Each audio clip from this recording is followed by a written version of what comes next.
February 22, 2022. Colossians 2:20-3-4. God's renewing word of love.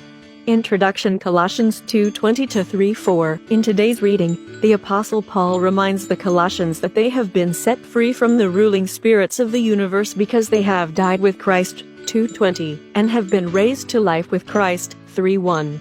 What he says about obeying certain rules is a continuation of the preceding statements in 2:16-19 from yesterday's reading, and may refer to false religious practices, and to Jewish Christians, who were trying to convince the Colossians to follow the Jewish laws pertaining to food and drink.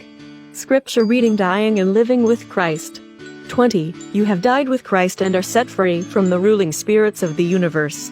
Why, then, do you live as though you belong to this world?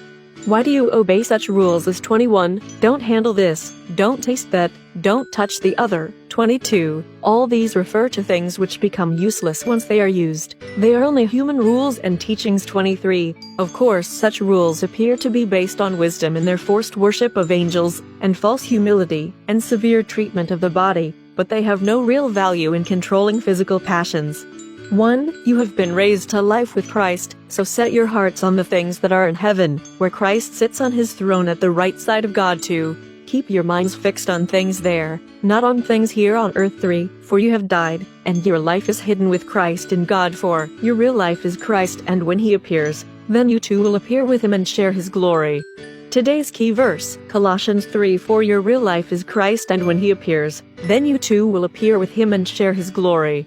Reflect. What is your understanding of Paul's statements to the Colossians that they have died with Christ, 2:20, and have been raised to life with Christ, 3:1? Is it hard to avoid living as though you belong to this world, 2:20, and instead set your heart on the things that are in heaven, 3:1? In his letters, Paul often wrote about a day when Jesus would return, and verses 2:20 and 3 may first be reflective of his belief. What does Paul say about obeying certain rules? Does your community of faith observe any religious laws and regulations? Let's pray. Dear Jesus, I thank you that I have been raised to life with you and that, when you appear, I will share your glory. Keep me steadfast in faith, and help me to follow you, and do what is pleasing in your sight. Amen. Tomorrow's reading. Colossians 3:5-17, the Apostle Paul describes the old life and the new. Thank you for watching. Please share, like and follow. More blessings to you.